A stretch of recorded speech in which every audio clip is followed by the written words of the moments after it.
What's the motherfucking deal? Welcome to the Den Show. I am your host, Ed Honcho. I appreciate you being able to join me. All the information you need to know, socials, all that is in the link. It's in the description down below, or it'll be at the bottom of the screen as the video goes along. If you're interested in following, hit the subscribe button, all those good things. I just want to get into the story because I'm going to be honest with you. I was oblivious to this, so I want to shout out to Ms. Vidarco for sharing this information with me. I don't really watch television, so I guess maybe I was missing that, and just a lot of the times. Yesterday was a busy day, so I didn't really know that this had took place until late. But I wanted to acknowledge this. I wanted to talk about it and just kind of at least follow up on it and kind of give my perspective on this incident, what my thoughts and my opinions are on this. Again, if you don't know, the Den is social commentary from a realistic perspective. So let's get into it. First, I want to acknowledge the victims. That's why I have their pictures here instead of the gunman. And as we read these articles, the gunman's name will appear several times. I don't believe in giving a lot of light to these people because you see that more and more people, a lot of losers, go out and they do these things for notoriety. They go and do these things for fame that they would never have acquired any other kind of way. And so I think if we avoid or minimize using the name, I know the police chief said he was only going to use the name like one time and then, focus on, other aspects of the case. I feel the same way because when you encourage that, you encourage other people to do it. And I think if we start giving more credit to the victims, it brings more humanity to the story instead of all the tragedy. It's not about gun debate. It's not about race. I don't, I've seen people try to bring race into this when, people of all nationalities apparently have died, backgrounds have died. So it wasn't like he was targeting a specific race. And everything that goes with that. Let's just kind of get into it. I'm gonna read an article from yesterday and then I'm gonna read an updated article from today. The source is CNN, not my favorite source, but I think they did as far as providing good information as towards this incident. I think it's credible. It's good enough. So let's talk about it.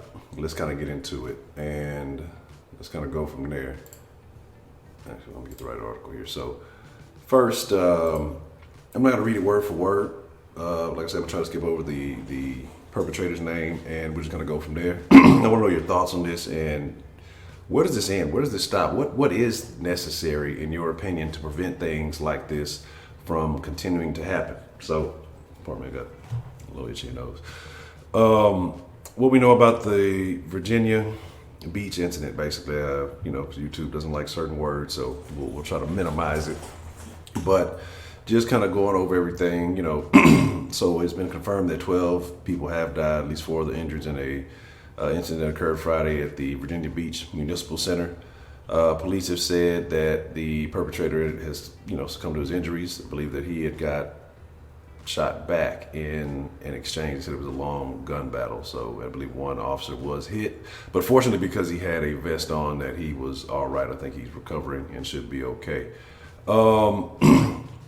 Here's what we know. It says how the shooting unfolded. It said began late Friday afternoon.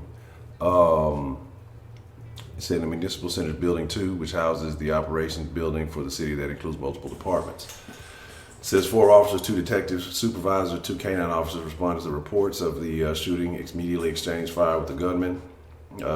Police Chief James Severa said it was a long gun battle between those 4 officers and their suspect. Chief said the shooter went down, officers performed CPR. I hope they didn't try too hard to perform CPR. But I'm gonna be honest with you, situations like this, I don't believe that death is always the best outcome, even though they may have, took the lives of other people. Sometimes I believe those type of people who create these type of situations, who do these kind of things, they need to suffer a little bit before death. Death is instant, finite, and, I know people have different religious beliefs or whatever else it may be. I don't feel like it's adequate punishment for people who have done terrible things in society. The gunman was a 15-year employee of the city of Virginia Beach, 40-year-old certified professional engineer in the city's public utilities department. He's listed on department press releases as a point of contact for information on several road projects. Online court records show that he was cited for a motor vehicle infraction in 2013. But that's about it. Served in the Army National Guard after attending, I can't even pronounce that, Denby, I'm assuming, high school in Newport News, Virginia. And that's from a 96 report from the Daily Press. So that's where he said Severe, identified him, said he would only mention his name once, which I agree with, because we got to stop giving credibility. We got to stop plashing the faces of these people, because there are sick, mentally ill individuals out there who, dealing with whatever they're dealing with, going through whatever they're going through. This is how they go out with a blast, and it's unfortunate. I mean, I guess that's sorry. I didn't mean to say it like that, but that's exactly what happened. Recovered a .45 caliber handgun, extended magazines, and a suppressor. The weapons have been legally purchased. One of those sorts of the purchases were made in recent weeks. Now, I don't know if it's in this article, but I saw somewhere else that it said one was in 2016, one was in 2018. So, again, when you did different news sources, different articles will say different things.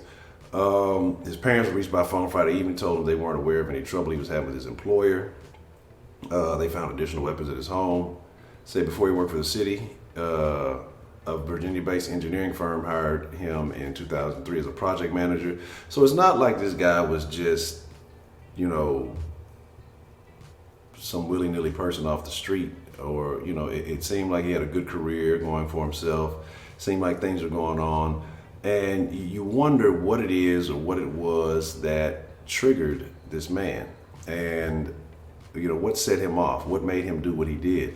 And as we kind of continue, I'll kind of share my thoughts on that at the end, as far as what I think caused this situation. And I don't know. I'm making assumptions. Okay. Said he obtained his certified professional engineering license in 2008. It was set to expire June 2020. So, said before the incident Friday, a co-worker said his final exchange with him was to have a good weekend. Said he Joseph Scott, who worked with him for several years, was in the bathroom at work Friday. Said he was in the sink brushing his teeth like always. Used the restroom, walked up, washed my hands, said, "How you doing?" So basically had a normal exchange with this guy. Said there's really no more than that. Any plans for the weekends? No. Casual, brief chit-chat, small talk. And I guess, in an exchange like that, you wouldn't notice anything different. You probably had no idea that he had these intentions. Said he was what I thought was a good person. Described him as generally quiet. When we were together, we would talk about family, friends, things that we're going to do, trips, things like that. So again, you have to be cautious, and it's not to invoke fear in anybody. This is not to have people worried about their surroundings at all times, but you must be cautious, because it can be people that you least suspect, your coworkers that you may have these regular exchanges with. You never know what is going on behind the scenes with people, and it's unfortunate that people are living their everyday lives dealing with these issues. Said 11 of the 12 killed were city employees. The other was a contractor that had filled a permit, which is, it's bad for everybody, but that is extremely bad. I don't want to say, again, like I say, it's a bad deal, because it's not even a person who works there on a daily basis, who's just getting a permit. And the mayor was familiar with the gentleman who was getting a permit. They were Virginia Beach residents: Tara Wells Gallagher, Mary Louise Gale, Alexander Mikhail Gusev, Catherine A. Nixon, Ryan Keith Cox, Joshua O'Hardy, Michelle Langer, Chesapeake residents Lakita C. Brown, Robert Bobby Williams, Norfolk resident Richard H. Nettleton, and Powhatan resident Christopher Kelly Rapp. Herbert Snelling was of Virginia Beach, and that was the contractor. So, they go on to speak on these people. We got to give due to these people. I think this is where attention should be more focused. Nettleton was an engineer with the city's public utilities department, served me as a lieutenant in Germany in the 130th Engineer Brigade. 4 people injured were being treated at 2 Centura healthcare hospitals. 3 were in critical condition. One of them was in fair condition Saturday morning. It says a horrific day for the Commonwealth of Virginia. Since this crime that happened, imposed tremendous grief upon the people of Virginia Beach, the Commonwealth, and this country. I believe that our community of Virginia Beach, along with our neighbors and other cities in Hampton Roads and our Commonwealth and our country, will be there. Our families, we're going to show that Virginia Beach is a city of resolve and dedication. Now, that was kind of that, and I believe this next article gives a little bit more on the victims of this horrific tragedy. But again, it doesn't say a lot about him, and like I said, I've read articles that said they spoke with neighbors, and one neighbor made a statement that I'll kind of speak on about that. But for the most part, they said that, the guy was quiet, kind of kept to himself. Neighbors who I believe lived below him were saying that, he made a lot of noise in the morning. But again, that happens with people. If you, especially if in an apartment complex, you never know what's really going on. Said, we know the man who gunned down 12 people at Virginia Beach, resigned the morning of the attack, which is something I found very peculiar. He resigned. They, for the most part, his employers had said that there were no real incidents. I've seen elsewhere that said he had a fight, but I think that's something people may have addressed more so if that was the case. People trying to say he was a violent guy. And these are, again, I saw these articles from news outlets or news sources that may or may not be credible. So I cannot confirm or necessarily deny that. So basically, he fired indiscriminately. He was just, anybody who was kind of available. People were locking themselves in the office and, trying to avoid this. And this is a very sad picture right here. That's a very sad picture. He emailed a resignation to his Virginia Beach city manager. And I believe that the manager was also the one he emailed his resignation to was one of the victims of this incident.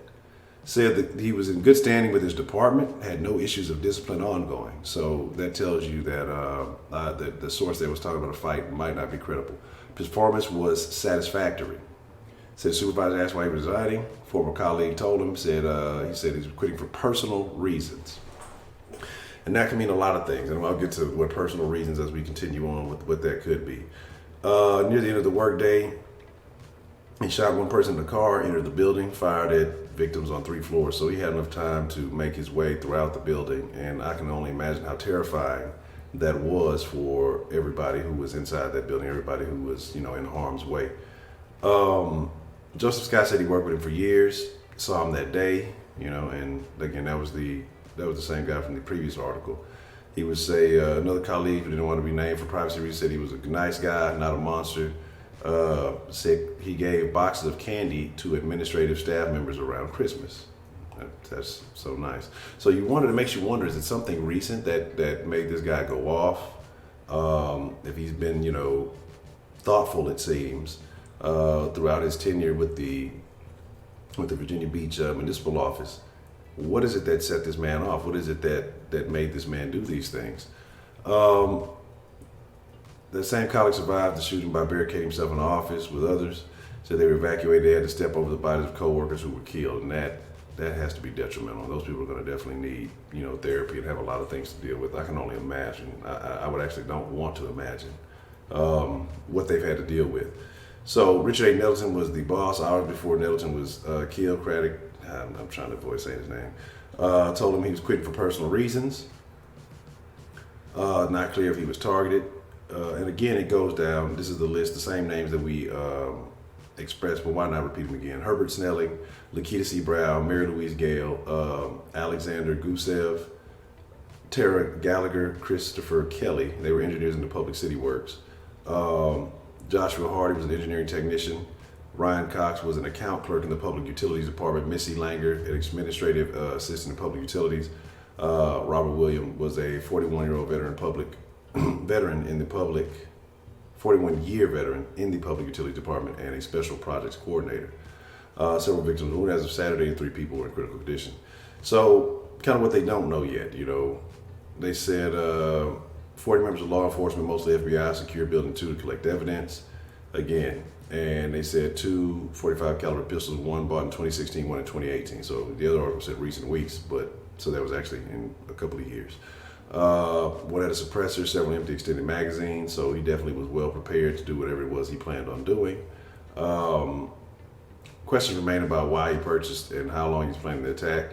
If it was 3 years ago and maybe who knows when in 2018, but let's say a year ago, 3 years ago, you would almost want to assume that it was for safety. I mean, you wouldn't think that he has had intentions for this for 3 years, or maybe he did and something set him off and something made him, that final piece snapped.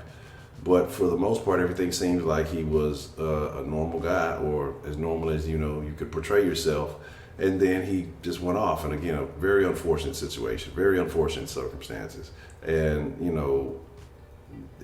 there's never any justification of the loss of life of that magnitude. While investigators search for answers, Bobby Dyer has tried to quell both sides of the gun control debate. And that's what you have to do, because people don't really care about, and this is why I say I don't want to get into all of that. but I do want to know your opinions on how we resolve these problems.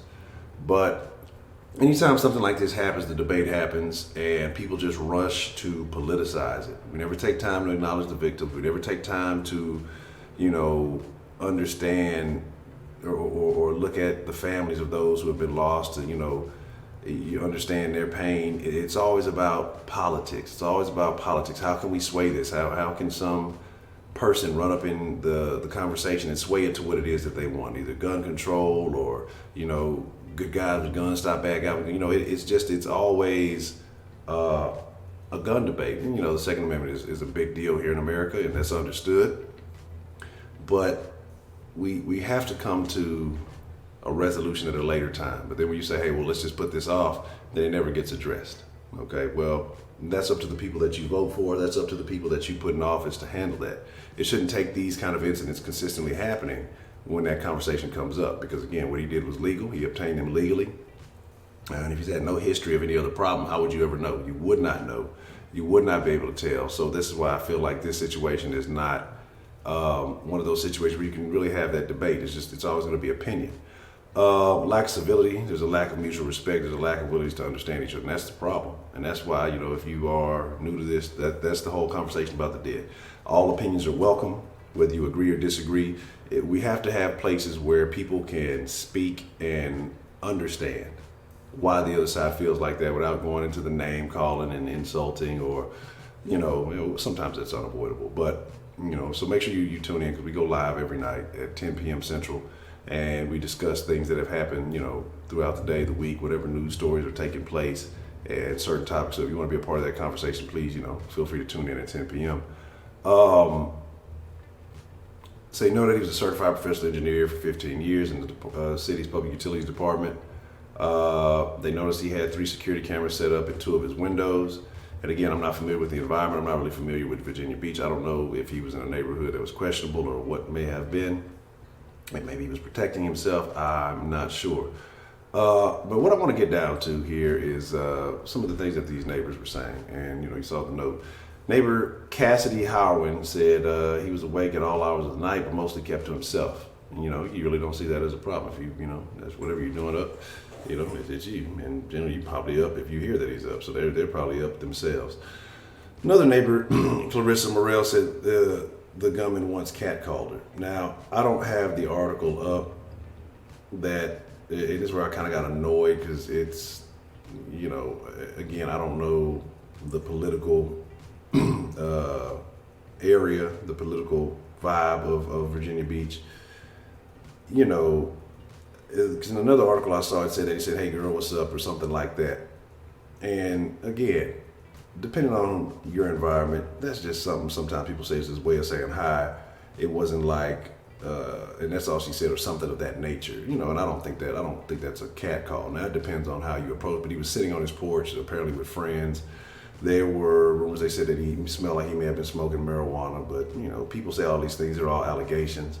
And I don't think that really has anything to do with it. So, it said his parents were reached Friday night. They weren't aware of the problems and of employers. A lot of the same stuff from the other article. But, that's my question that I pose to you if you're watching, if you're continuing to watch. How do we resolve these issues? How do you prevent these issues? Because things like this could happen at any time, any place. Especially if you have people who have been upstanding citizens, for their entire lives, and then all of a sudden something happens.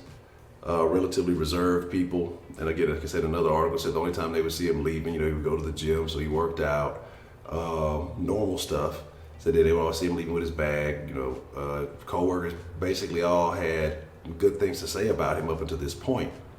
So how can you really prevent a situation like that? He resigned. You think you're not thinking anything of it. You think maybe he's moving on with his life. But what are these personal reasons? What are these things that are going on? And if you look in certain other articles, people say a lot of odd things. I don't know if he lived by himself. I don't know if he had a relationship situation going on. You see a lot of people snap after relationships and things like that. Again, it seemed to be slightly older, not too old to be a family man or anything like that. So I don't know what his intentions in life were outside of work or anything. That's the most curious piece of this whole puzzle. But at the same time, it matters because you want to see, well, what is it that set him off, and could this be a potential thing that sets other people off? But at the same time, it's like, why do we even give a fuck about it? Fuck him. And let's be more concerned about the victims in these situations, right? Let's be more concerned about the people who are going about their everyday lives, the families they have, the children that they're leaving behind. You know, they could have been breadwinners for their family. You know, it's always the focus on the person who commits these horrific tragedies. And we don't think enough about the people who are collateral damage in these situations. That's the thing that concerns me the most. But I want to know your thoughts on this. And again, like I say, this was relatively new to me. When I use my social media, it's just kind of to post. I don't really get too far into it. And so this story was sent to me again by V Dark, and I thank her for sharing this. But it's really tragic. And I believe that Trump was in Virginia Beach today, and he made an unannounced stop at a church, and just kind of went in there, and I think they prayed about it or something of that nature. But again, every couple of months, every so often, it almost seems like every month, that we see these tragedies take place. We see these incidents occur, and the loss of life is exponential. I mean, this is terrible. This is a terrible thing. I want to know your thoughts on which way does this sway the conversation about these incidents. Are we going to ever start taking more preventative measures? And if so, what does that include?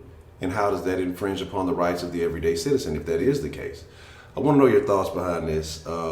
Any information you may have, feel free to share in the comments. I'll be continuing to follow this story and definitely try to do follow-ups on this story as more information progresses, as more stuff comes out. But again, it's an extremely unfortunate situation. It's not unfortunate, it's terrible. And what kind of person, what kind of problems mentally does a person have to be going through to want to pull off a situation like this? Again, I can only imagine. My thoughts, my prayers, my feelings really go out to the families of this tragedy. And hopefully there's no recovery. I mean, and I'm not saying that they won't ever recover, that they will be. This is something that they'll carry with them forever, because I'm sure that these people were loved. And it's different when you're dealing with death that's expected, when hey, it's kind of, somebody's state is declining, as opposed to an all of a sudden, out of nowhere, you lose somebody you love. They go to work that morning like they always do, and then they never come home. That's a tragedy. It's all loss of life is bad, but when that unprepared, unexpected, you get that phone call, or you're hearing about something going on at your loved one's place of work, and you're praying, you're crying, you don't know what's going on, you don't know what these people are experiencing, and then to find out that one of the 12 or one of the 16, because there are other people who got injured, and hopefully all of those people survive. You can't, unless you've been in, you can't imagine what's going on through these people's head. And again, I would hate to have to, but we have to acknowledge the people who were lost. Fuck the gunmen, fuck shooters, fuck all that other stuff. The attention needs to be focused on these people. But with that being said, I appreciate the privilege and the honor to get to speak with you today. Let me know your thoughts below. Again, we go live every night at 10 p.m. Central. If you want to tune in, call in. We have a live line, so you can call in and share your thoughts. You can text, you can call anytime, and I will try to get to those. I can't always get to everybody. It's been a lot of big influx of calls and things coming in as of late, and so it's kind of hard to keep up with all those, but I thank everybody who's been reaching out, sharing information from various stories that we've been speaking on. But with that being said, I appreciate you. This is a tough one, man. Until next time, I'm Ed Honcho, and I'm out.